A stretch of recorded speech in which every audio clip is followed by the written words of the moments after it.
नमस्कार साथियों, मैं अनीता श्रीवास्तव आपका हार्दिक अभिनंदन करती हूँ।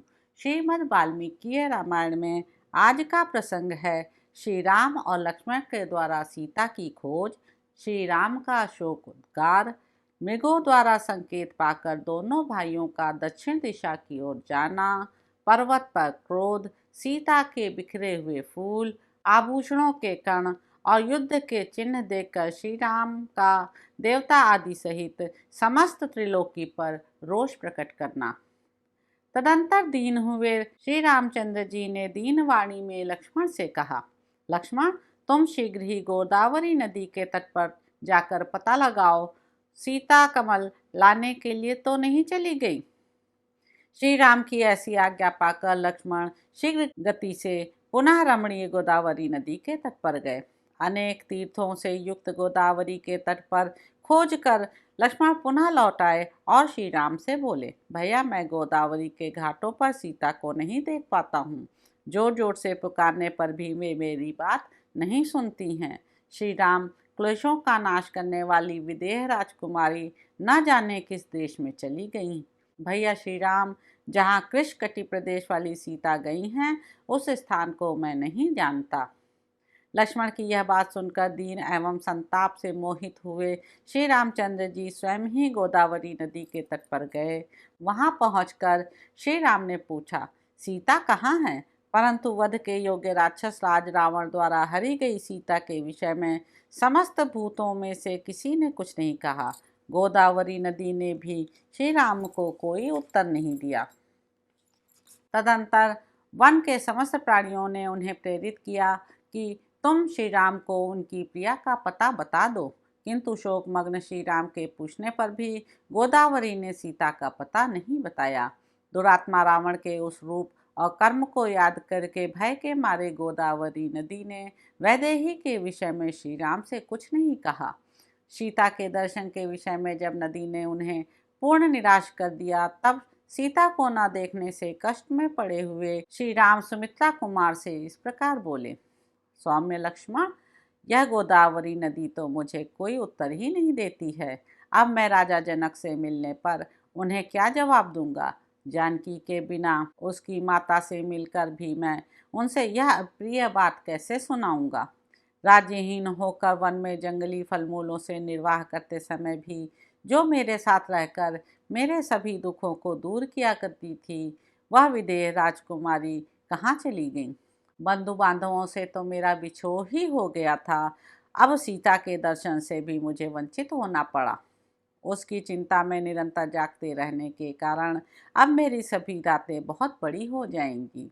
मंदाकिनी नदी, जनस्थान तथा प्रश्रवण पर्वत, इन सभी स्थानों पर मैं बारंबार भ्रमण करूंगा, शायद वहां सीता का पता चल जाए। वीर लक्ष्मण, ये विशाल मृग मेरी ओर बारंबार देख रहे हैं, मानो यहाँ ये मुझसे कुछ कहना चाहते हैं। मैं इनकी चेष्टाओं को समझ रहा हूँ। तदंतर उन सब की ओर देखकर पुरुष श्री रामचंद्र जी ने उनसे कहा, बताओ सीता कहाँ है? उन मृगों की ओर देखते हुए राजा श्री राम ने जब अश्रु गदगद वाणी से इस प्रकार पूछा, तब वे मृग सहसा उठकर खड़े हो गए और ऊपर की ओर देखकर आकाश मार्ग की ओर लक्ष्य कराते हुए सबके सब दक्षिण दिशा की ओर मुंह किए दौड़े। मिथिलेश कुमारी सीता हरि जाकर जिस दिशा की ओर गई थीं, उसी दिशा के मार्ग से जाते हुए वे मृग राजा श्री रामचंद्र जी की ओर मुड़ मुड़ कर देखते रहते थे। वे मृग आकाश मार्ग और भूमि दोनों की ओर देखते और गर्जना करते हुए पुनः आगे बढ़ते थे। लक्ष्मण ने उनकी इस चेष्टा को लक्ष्य किया। वे जो कुछ कहना चाहते थे उसका सार सर्वस्व रूप जो उनकी चेष्टा थी, उसे उन्होंने अच्छी तरह समझ लिया। तदंतर बुद्धिमान लक्ष्मण ने आर्त से होकर अपने बड़े भाई से इस प्रकार कहा, आर्य, जब आपने पूछा कि सीता कहाँ है, तब ये मृग सहसा उठकर खड़े हो गए और पृथ्वी तथा दक्षिण की ओर हमारा लक्ष्य कराने लगे। अतः देव, यही अच्छा होगा कि हम लोग इस नैऋत्य दिशा की ओर चलें। संभव है इधर जाने से सीता का कोई समाचार मिल जाए अथवा आर्या सीता स्वयं ही दृष्टिगोचर हो जाए। तब बहुत अच्छा कहकर श्रीमान रामचंद्र जी लक्ष्मण को साथ ले पृथ्वी की ओर ध्यान से देखते हुए दक्षिण दिशा की ओर चल दिए। वे दोनों भाई आपस में इसी प्रकार बातें करते हुए ऐसे मार्ग पर जा पहुँचे जहाँ भूमि पर कुछ फूल गिरे दिखाई देते थे। पृथ्वी पर फूलों की उस वर्षा को देखकर वीर श्री राम ने दुखी हो लक्ष्मण से यह दुख भरा वचन कहा। लक्ष्मण, मैं इन फूलों को पहचानता हूँ। ये वे ही फूल यहाँ गिरे हैं जिन्हें वन में मैंने विदेह नंदनी को दिया था और उन्होंने अपने केशों में लगा लिया था। मैं समझता हूँ सूर्य, वायु और यशस्वनी पृथ्वी ने मेरा प्रिय करने के लिए ही इन फूलों को सुरक्षित रखा है। पुरुष प्रवर लक्ष्मण से ऐसा कहकर धर्मात्मा महाबाहु श्री राम ने झरनों से भरे हुए प्रश्रवण गिरि से कहा, पर्वतराज, क्या तुमने इस वन के रमणीय प्रदेश में मुझसे बिछड़ी हुई सर्वांग सुंदरी रमणी सीता को देखा है? तदंतर जैसे सिंह छोटे मृग को देखकर दहाड़ता है, उसी प्रकार वे कुपित हो वहां उस पर्वत से बोले, पर्वत, जब तक मैं तुम्हारे सारे शिखरों का विध्वंस नहीं कर डालता हूँ, इसके पहले ही तुम उस कांचन की सी काया कांति वाली सीता का मुझे दर्शन करा दो।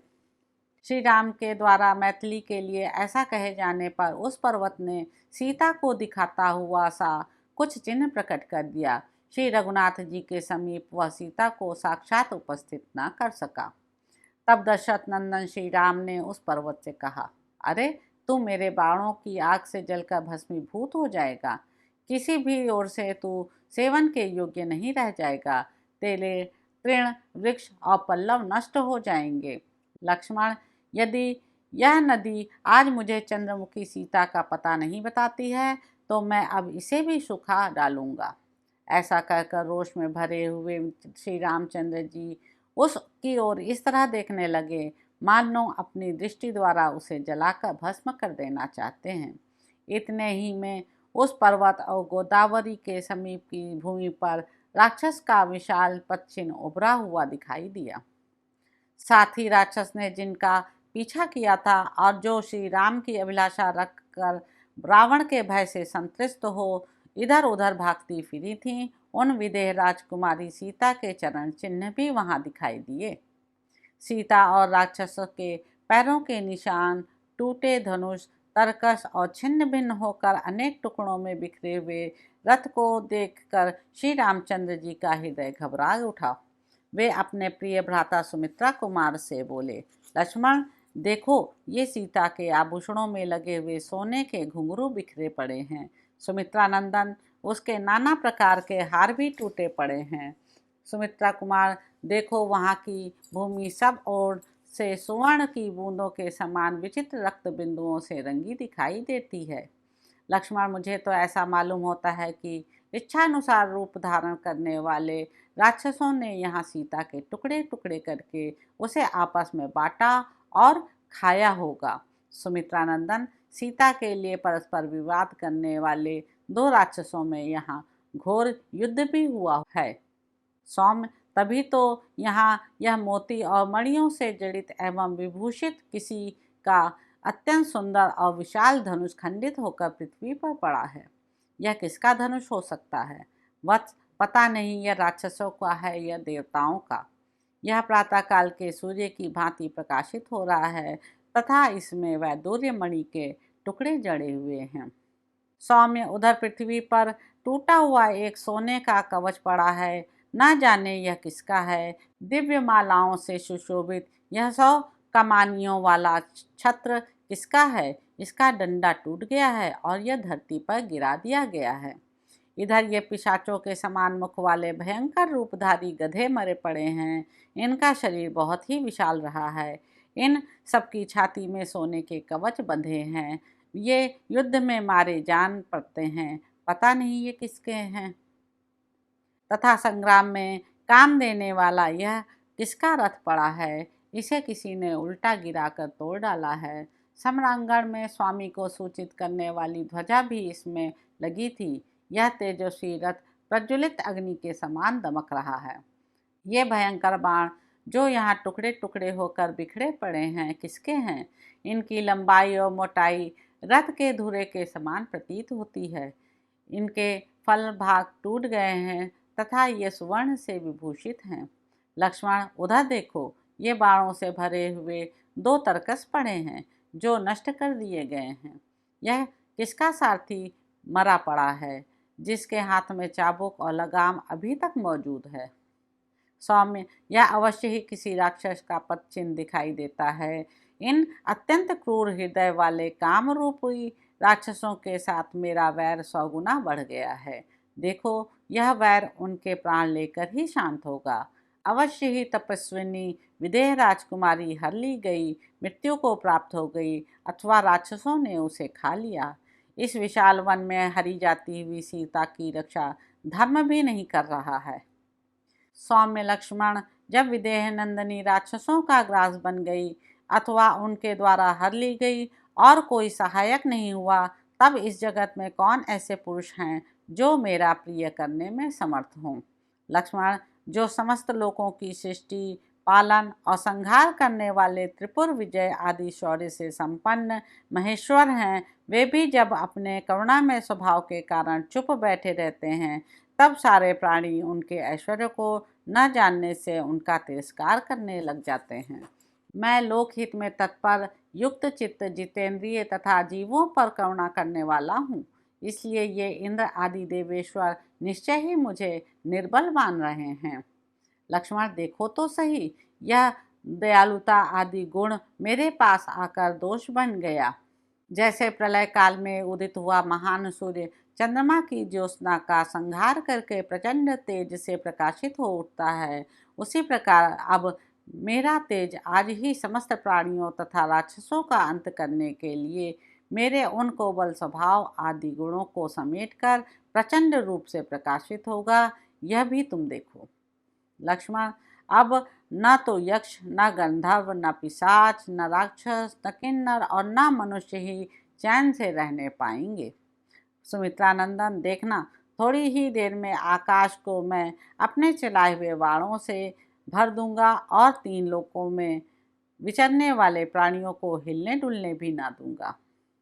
ग्रहों की गति रुक जाएगी, चंद्रमा छिप जाएगा, अग्नि, मरुदगण तथा सूर्य का तेज नष्ट हो जाएगा, सब कुछ अंधकार से आच्छन्न हो जाएगा। पर्वतों के शिखर मथ डाले जाएंगे, सारे जलाशय सूख जाएंगे, वृक्ष, लता और गुल्म नष्ट हो जाएंगे और समुद्रों का भी नाश कर दिया जाएगा। इस तरह मैं सारी त्रिलोकी में ही काल की विनाश लीला आरंभ कर दूंगा।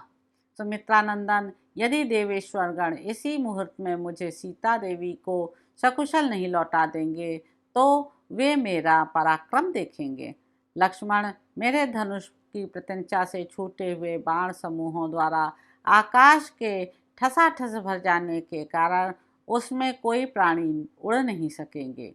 सुमित्रानंदन, देखो, आज मेरे नाराजों से रौंदा जाकर यह सारा जगत व्याकुल और मर्यादा रहित हो जाएगा। यहाँ के मृग और पक्षी आदि प्राणी नष्ट एवं उद्भ्रांत हो जाएंगे। धनुष को कान तक खींचकर छोड़े गए मेरे बाणों को रोकना जीव जगत के लिए बहुत कठिन होगा। मैं सीता के लिए उन बाणों द्वारा इस जगत के समस्त पिशाचों और राक्षसों का संहार कर डालूंगा। रोष और अमर्ष पूर्वक छोड़े गए मेरे फल रहित दूरगामी बाणों का बल आज देवता लोग देखेंगे। मेरे क्रोध से त्रिलोकी का विनाश हो जाने पर न देवता रह जाएंगे, न दैत्य, न पिशाच रहने पाएंगे, न राक्षस। देवताओं, दानवों, यक्षों और राक्षसों के जो लोग हैं वे मेरे बाण समूहों से टुकड़े टुकड़े होकर बारंबार नीचे गिरेंगे।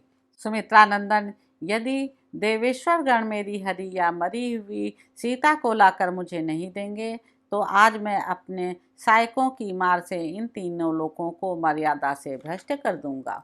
यदि वे मेरी प्रिया विदेह राजकुमारी को मुझे उसी रूप में वापस नहीं लौटाएंगे तो मैं चराचर प्राणियों सहित समस्त त्रिलोकी का नाश कर डालूंगा।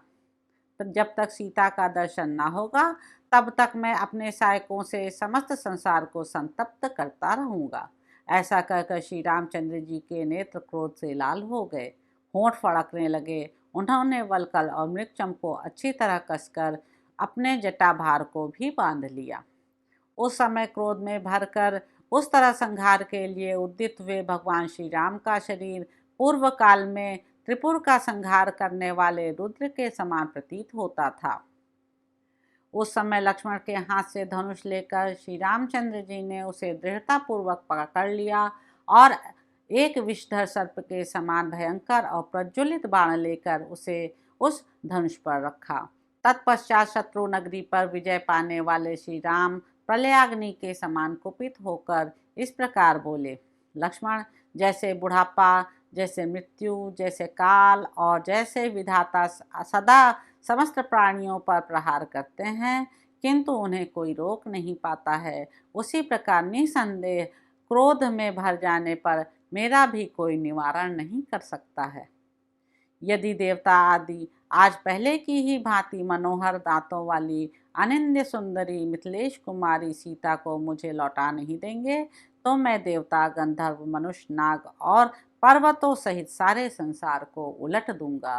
तो इस प्रकार साथियों, अरण्य कांड में निहित 64वां सर्ग यहाँ पर समाप्त होता है। आप मेरे YouTube चैनल संवाद विद अनीता को लाइक करें, शेयर करें, सब्सक्राइब करें। धन्यवाद साथियों।